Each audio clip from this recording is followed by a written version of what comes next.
Now, President Hage Geingob said diplomatic relations between Namibia and other nations must always be people-centered, with specific focus on the youth. He further alluded to Namibia's objective to tap into the potential of youth to contribute to sustainable development in our region and beyond. Additionally, Geingob said it was important that at both national as well as international levels, nations honor the commitments made in order to remain accountable to the people as enshrined in the UN Charter. We're joined this afternoon by Ambassador Andreas Guibeb. He is the Namibian ambassador to the Federal Republic of Germany. Good afternoon, Ambassador, and welcome to our special tribute broadcast. Good afternoon, Mr. Kisting. I just wanted to correct you at the outset. I'm a retired ambassador. I'm no longer the ambassador. Our current ambassador in the Federal Republic of Germany is Ambassador Anjaba, Martin Anjaba, That's the correct. former minister. That's Yes. correct, Ambassador, but you're playing such a meaningful role still, and thank you for continuing to do so. Yes, no, thank you very much. But please allow me at the outset to take this opportunity to express my sincere condolences to Madam the First Lady, Monica Gengos, the children and the family of our late president. We are very grateful to them for having shared his life and such an important part of his life with the nation of Namibia and the contributions that he made to nation building that we are celebrating today. I would also like to thank our current president, Nangolo Mbumba, the Vice President, Netumbo Ndaitwa, for stepping forward and assuming the responsibility that this sad occasion has thrown on them to continue the burden of carrying the torch of the leadership of our country and our people. At the same time, also congratulations to the new ministers that have assumed, reassigned the roles. So with that, with your permission, I would like to just preface our interview with what is diplomacy. As President Hage Geingob and Theoban Gurira, Hidipwa Mutenya, all of the leaders on whose shoulders we are standing today. What is diplomacy? And diplomacy basically is building relations between stakeholders in a fellowship. In the domestic context, it's building relations with people with whom you have to forge a common future. In international relations, it is building relations with other countries, nations, stakeholders to forge a common future for the world in both bilateral and in the multilateral sense. So I just wanted to preface that with that little introduction at the beginning before we talk about our president's contribution. Thank you, Ambassador. That, of course, is an important interjection and intervention. Now, reflecting on what the President's stance was on diplomacy, what was his contribution to that very diplomacy? The President's life engagement with our country and with our people was a lifetime engagement, over 6 decades, from his student days. I think from his student days, his conduct prepared him for that role in diplomacy. As a student in Augustinium, where many of our leadership convened and studied at that time.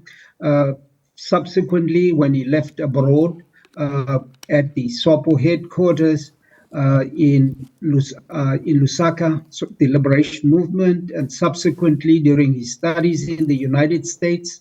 And when he completed those studies, that he joined as an activist, joined the United Nations as a political affairs officer.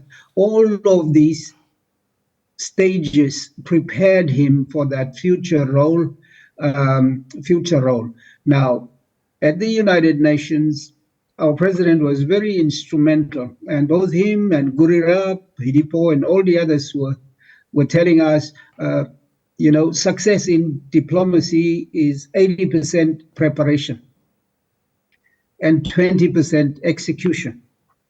It means you should devote your time to study what other people want, other nations want, and communicate what your own needs and wants are in a clear, concise, and articulate manner, and formulated by way in the form of drafts that you prepare informally in advance of formal occasions of diplomacy, and then table them after you have established a consensus. And this is what our president did during his period at the United Nations.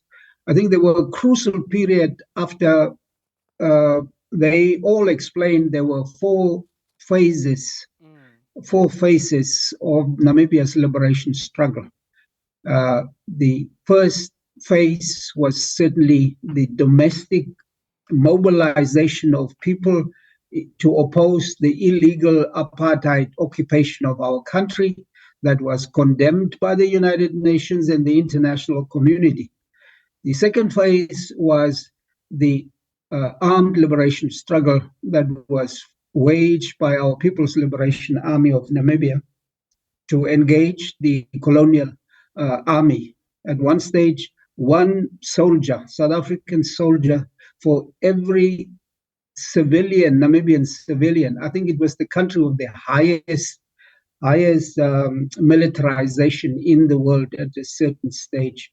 The third phase of that was the government in exile. I think we owe tribute to Hage Geingob, Theoban Gurirab, Hidipo, and all the others that engaged the United Nations, the international community, to renounce the trusteeship of the UN from South Africa, and it set up a UN Council for Namibia, and at the same time recognized SWAPO as the sole and authentic representative of the people of Namibia.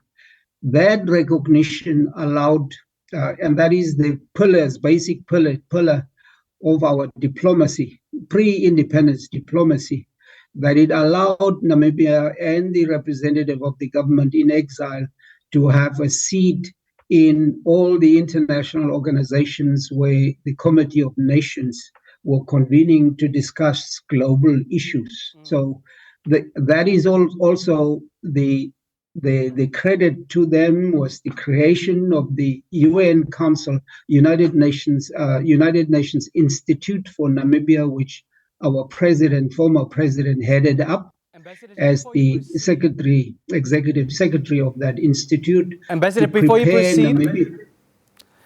you proceed, you're mentioning the pre-independence diplomacy. What are the significant differences between pre-independence diplomacy and the manner in which we had to tweak that approach as far as post-independence diplomacy is concerned? And what was the role that President Geingob played in that very regard?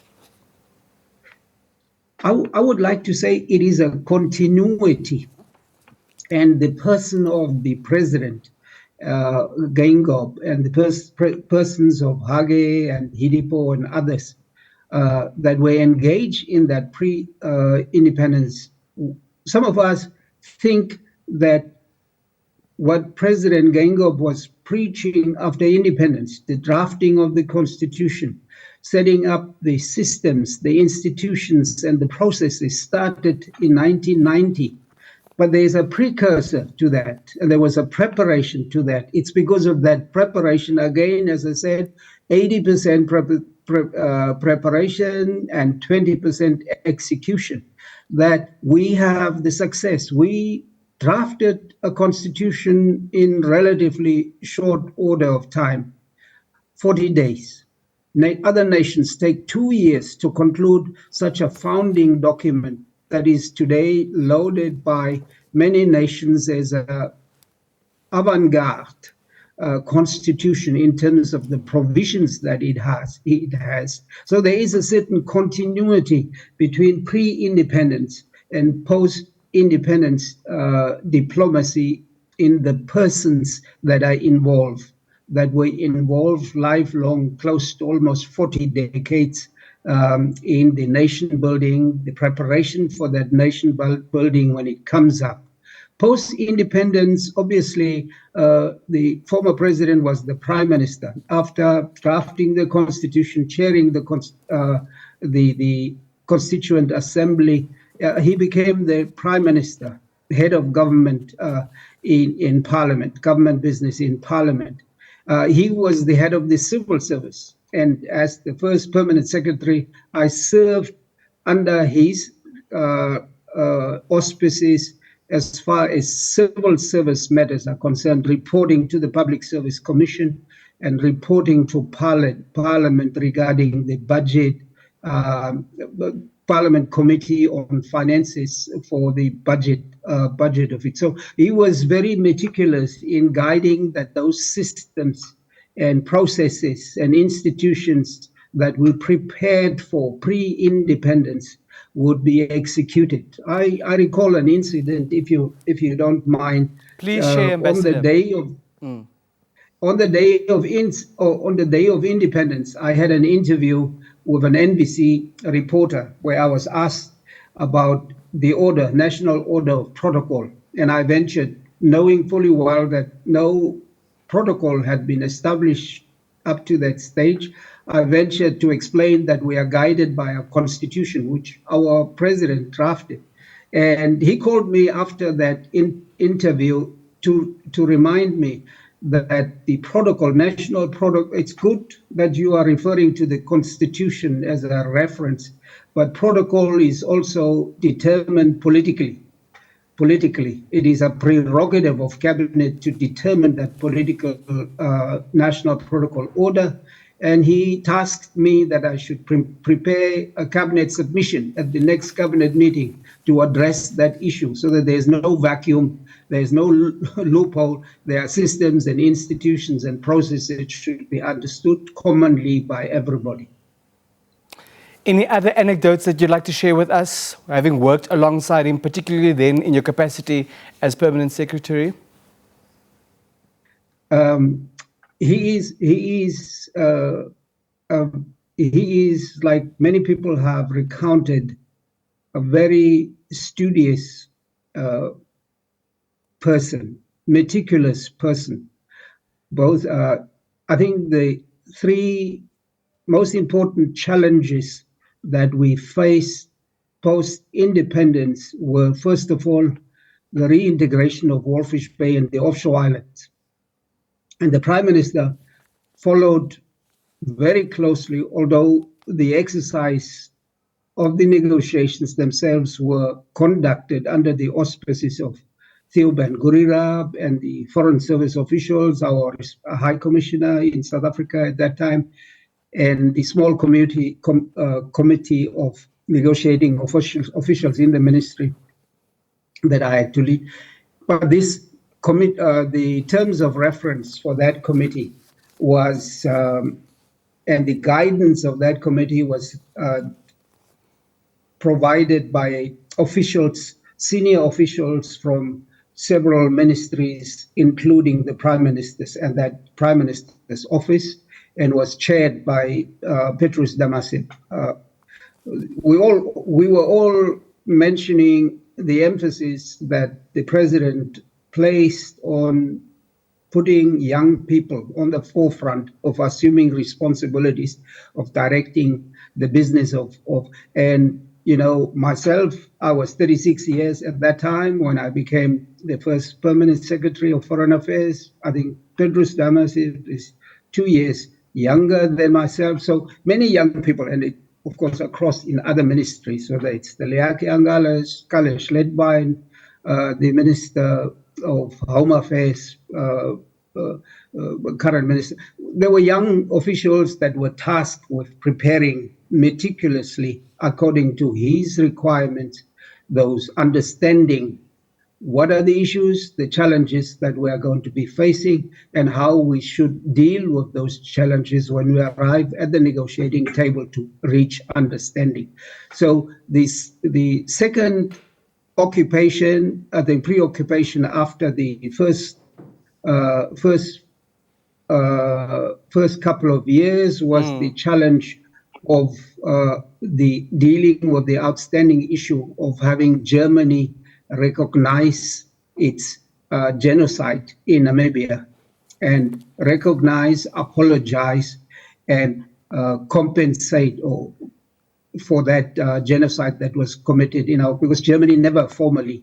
In the meantime, left the ministry but rejoined on the request of the president and of the Minister of International Relations and Cooperation as the ambassador of Namibia in Germany to accompany, as I speak German language, as I have an experience of the setting up of the ministry to accompany that process. And unfortunately, it took equally long, like many international negotiations take, because we could not reach agreement on core issues.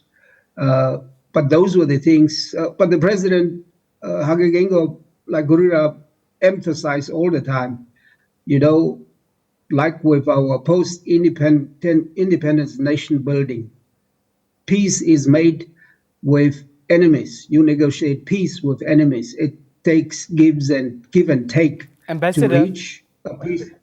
You're raising a critically important matter as far as the German genocide is concerned. What role do you believe President Kengo played to try and get Germany to acknowledge the genocide and to do what it is supposed to do?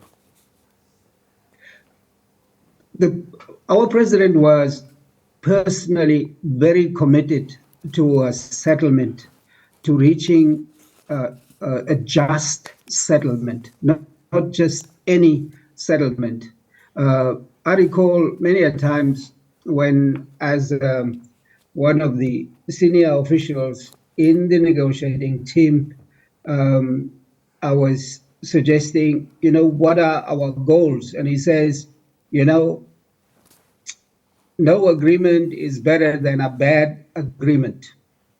I quote our former president. And he did not hesitate at any moment during those negotiations to express himself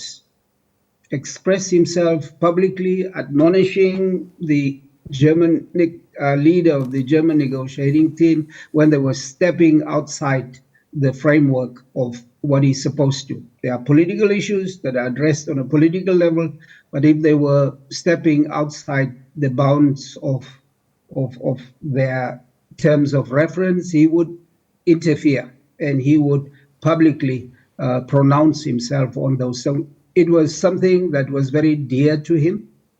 Unfortunately, not concluded in a manner that would satisfy him personally.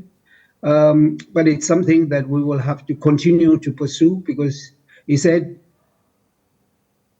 you must agree with your peace is made with your opponents, and you have to reach settlement at some stage going forward. Ambassador, as a matter of fact, he was recently quoted as having expressed concern after Germany sided with Israel when neighboring South Africa took Israel to the International Court of Justice. What do you make of that? I think that is not the first time that both him and Thieuben Gurira, who were concerned with this issue, raised that concern, because they were saying, I think Thieuben Gurira accused Joschka Fischer, a former foreign minister of Germany, for being a racist at the Durban conference on colonialism that was held in the late 80s, late 90s. Not, he accused him that, but they both felt that Germany was contradictory. It pretends on the one hand that it wants to reach a settlement and that there is no difference between genocide towards African people and to the Jewish people, and both should be condemned equally. But to come up and take the defense of Israel in a clear-cut, defined and a narrow defined process that South Africa brought before the International Court of Justice to order the willy-nilly destruction of that is disproportionate to the crime for which Hamas is being accused, but to collectively penalize the people of Palestine in the Gaza area.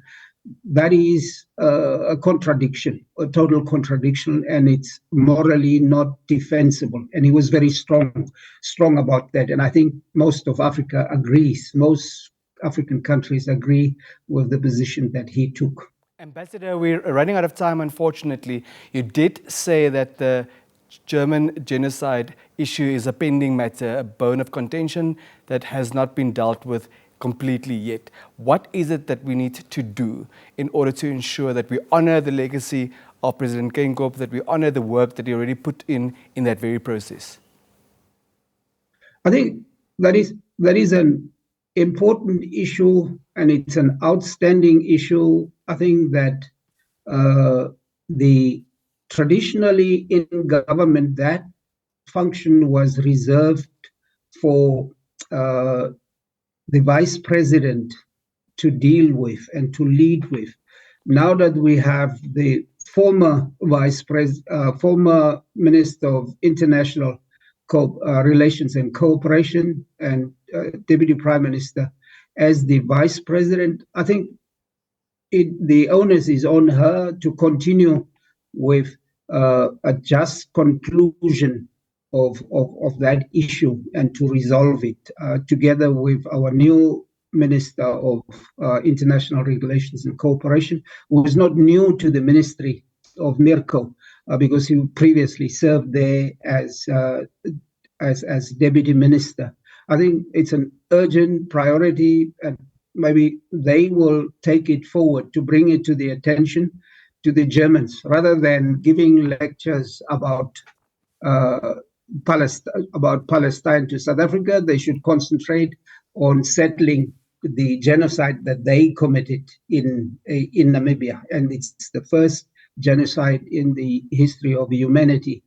They owe humanity, the global community, and Namibia a just and a fair resolution to that, acknowledging that they committed genocide and not arguing about words for which they do not want to accept full acknowledgement of the crimes that they committed, or that was committed in their name, in the name of Germany, for which they are certainly responsible.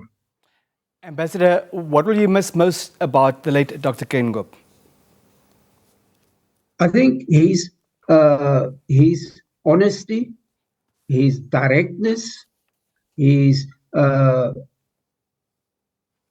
intellect, very challenging intellect, but also, knowing that work and no fun.